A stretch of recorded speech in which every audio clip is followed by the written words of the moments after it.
Most people search for their life purpose by looking outward. They look for the right job, the most enticing promotion, and the next hot certification. But purpose doesn't begin out there. Purpose begins within. If you don't understand how you're wired, your temperaments, your talents, your unique gifts, and your values, you may end up chasing a purpose that was never meant for you. That's why self-discovery isn't optional. It is the starting point for a purposeful life. Hello, welcome back. On this channel, we talk a lot about finding your life purpose, that deep, meaningful sense of direction that goes beyond your job titles, achievements, and daily responsibilities. A question I often hear is this: where do I actually begin? In today's episode, I want to share the first and the most crucial step in that journey about self-discovery. Because before you can live a purpose-driven life, you need to understand who you are at your core. Hi, I'm Joyce Lee. This is the PhD Grandma's Guide to living a resilient and flourishing life through simplicity. To start self-discovery, let's talk about your closet. If you open up your closet, you will find different types of fabric. Denim, cotton, silk, polyester, maybe some cashmere, wool, sweater. Each one has a unique feel and a perfect purpose.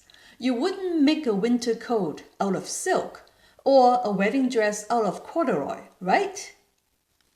You cannot follow a path that is true to you if you don't know your personal texture. And when we understand your own fabric and the fabric of others, you live with more harmony. You cannot follow a path that is true to you if you don't know your personal texture. And when we understand our own fabric and the fabric of others, you live with more harmony. I'll show you how this works by inviting you to my workplace a few years back. I was on a committee to plan for a company outing. The 5 of us were a dream team with a mix of personalities. Watch how our different fabric qualities play out. Let me introduce you to my colleagues. First, there was Chris. If Chris were a piece of fabric, he'll be a strong denim. He was our director, decisive, results-focused, and efficient. In our first meeting, he said, "Look, let's keep this simple. I'll book the golf course and a steak dinner. It's efficient. Done." And then there was Sandra. Sandra was sparkly sanguine. She is the bubbly people person. She lit up immediately and said, "Oh, a steak house? Oh, that's boring. We need something fun like salsa dancing or a casino theme. We need a story to tell." Next was Mary. Mary was fine silk. She is thoughtful, analytical, and detail-oriented. While Sandra was talking about a casino theme night, Mary was already 2 steps ahead, worrying. She said, "Okay, but Chris, did we check dietary restrictions?"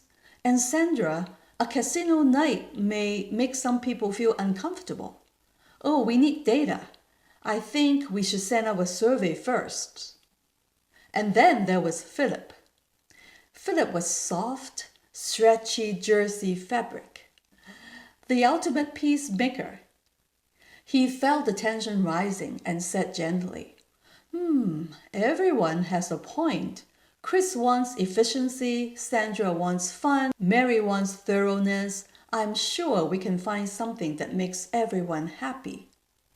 And then there was me, the project manager with a bit of denim and silk blend, wanting a data-driven plan. At the end of the first meeting, we had nothing. We ran out of time. The meeting ended in frustration. We were completely deadlocked because everyone was playing out their strengths all at the same time. On my drive home, I had an aha moment. I think we need to use all our strengths at the right order. So for the next meeting, I suggested an action plan something like this. For Mary and Sandra, I asked them to team up and work together on a short and fun survey. Mary to make sure the options are reasonable and practical. Sandra to make sure the survey language sounds fun and exciting. For Chris, I told him that the minute we have the survey results, he can go ahead and make the necessary bookings. To Philip, I assigned him to be the vibe checker. Once we have the survey result, he can check in with a few people and make sure it actually feels good to everyone. At the end, this plan works out perfectly. The department chose a 2-hour nature walk, followed by a dinner at the waterfront patio grill, and we had a fantastic time together. So, what does a story about planning a company outing event have to do with finding your life purpose? The answer is everything. That committee was a microcosm of life. We all have different default temperaments and traits that shape how we make decisions, how we interact with each other, and how we approach problems. Think about Chris's quick decisiveness versus Mary's careful analysis, like Sandra's sociability versus Philip's peacemaking demeanor. And how about me, the drive for an executable plan? When you understand your default settings in yourself, you stop fighting your own nature and you start seeing clues everywhere. Watch these clues. Is your purpose likely to involve rapid-fire decisions or deep, thoughtful analysis? Will you flourish by energizing people or groups, or by offering steady one-on-one support? Are you here to build new things or to bring order and quality to what already exists? Your personality isn't your entire purpose, but it is the fabric that you'll depend on to live your purpose out. Trying to find your purpose without knowing your personality is like trying to make a wedding dress out of heavy linen. You end up frustrated, constrained, and feeling burned out very soon. There are many excellent personality frameworks for self-discovery. Now, the tool we just used in this story is just one of the many maps available. There are several powerful frameworks for understanding yourself, each with slightly different focus. I will name 4 of them here as an example, and some of them you may be very familiar with. Number 1, the 4 temperaments. It originated from the ancient Greek medicine and philosophy. The idea of the 4 temperaments goes all the way back to ancient Greece around 400 BC.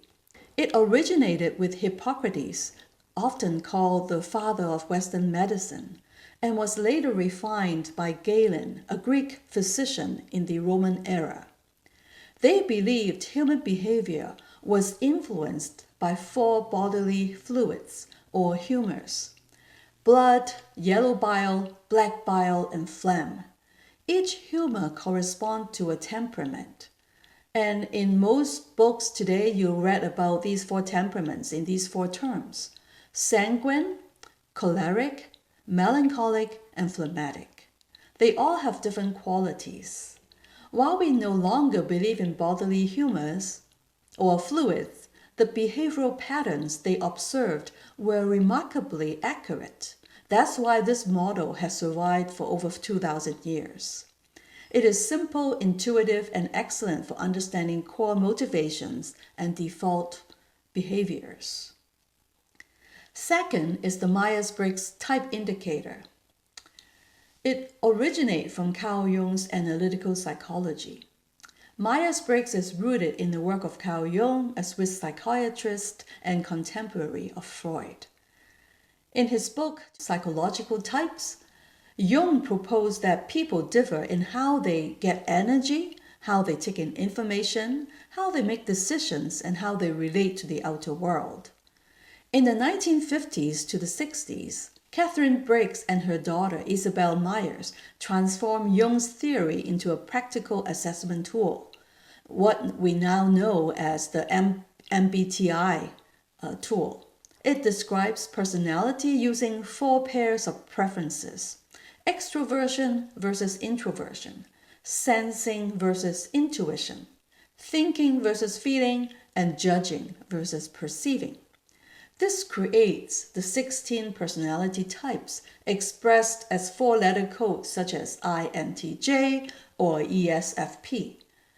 MBTI, the Myers-Briggs model, is especially helpful for understanding work style, communication preferences, and decision-making patterns. Now, third tool is the Enneagram. It originated from ancient wisdom traditions, modern psychology, and contemporary spiritual teaching. Its real origin is very layered and is quite mystical. We don't know exactly where this theory comes from. Its roots draw from ancient spiritual traditions, including early Christian contemplative practices and Greek philosophy. In the 20th century, it was introduced into modern psychology through thinkers such as George Gerdoff, Oscar Ischoso, and Claudio Naranjo, a psychiatrist who connected the system to psychological patterns. In more recent decades, the Enneagram has been widely taught as a tool for spiritual growth and inner transformation by modern spiritual teachers, most notably Richard Rohr. Rohr is a Franciscan priest and author. Rohr emphasizes that Enneagram is not about labeling personality, but it's about becoming aware of the ego strategies we use to feel safe and worthy, and learning how to move beyond them. As you study about the Enneagram, you can understand that they try to describe the 9 personality types, and each type has some connection to other types. Each type is driven by core fear, desire, and motivation. Type 1 being named the reformer or the perfectionist. Type 2, the helper, so on and so forth. This makes Enneagram especially powerful for understanding core fears, desires, recognizing some unconscious patterns, supporting spiritual and emotional maturity. It is less about what you do and more about why you do it. The fourth model, I like to talk about the Big Five, or the ocean. This originates from modern trait psychology and empirical research. The Big Five comes from modern trait psychology grounded in decades of empirical research, not philosophy. Beginning in the 1950s, researchers used statistical methods, particularly factor analysis, to study language and behavior across cultures. Over decades of research, 5 consistent personality dimensions emerged, and they are openness, conscientiousness, extroversion, agreeableness, and neuroticism. Rather than placing people into categories, the Big Five measures how strongly you express each trait on a spectrum, from low to high, and their degrees. Because it's a trait-based, this model is considered the most scientifically validated and reliable. It is widely used in psychological research, organizational studies, and long-term studies of well-being. This is the tool that most people find consistency, what we call reliability. Means if you take it during different time of your life, the result tend to be quite consistent. Now, this tool helps answer the question, what patterns of behavior am I most likely to express over time? Let me be clear about one thing. My goal is not for you to find the best personality tool. Each of these models is simply a different lens, each one illuminating a different aspect of who you are. Some helps you understand your behavioral patterns, some reveal your core competency and fears, and some support emotional and spiritual growth. Together, they give you a richer, more compassionate understanding of yourself.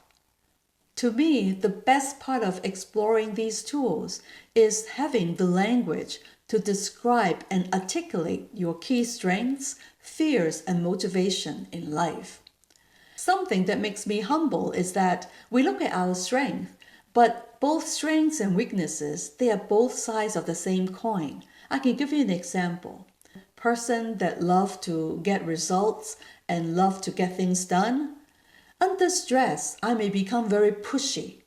I may also become very nitpicky because of my detail orientation. So watch for your strengths because it always reflects your weakness at the same coin if you're not mature or if you're under stress. And here's the part that we often overlook.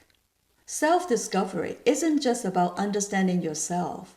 It is also about understanding others. When you recognize that people are wired differently, not better or worse, just different, you stop taking differences personally. You become less reactive, more patient, and more curious. That's how we move from friction to harmony. I invite you to explore these tools as time permits. Take more than one and see what patterns show up consistently. What once felt irritating may start to make sense. What felt like resistance may simply be a different texture. As you learn about your own fabric, practice noticing the fabric of others with generosity, not judgment. I remember knowing my husband in my early days. I realized that, he's such a fun guy because he always show up with ideas, just impromptu. And this is so great. But once we got married, I realized that my need to plan things to the nth degree before I execute, with his way of doing things on the go and just with a very, very much spur of the moment, it actually clashes quite a bit. And I find that, why is he not able to plan with me? I get so frustrated. We have to respect their grain, their fabric. If you only have time to do one step and you haven't done any of these tests before, start with the Big Five, the Ocean test online. It is a research-based, practical, and validated way to give you the solid first map of your inner landscape. When you see your results, ask yourself, what is the texture of my strengths? What motivates me? What makes me alive? I love to hear what you discover. Remember this, your purpose is not about becoming somebody new. It is about embracing the fabric you already are. Take best care.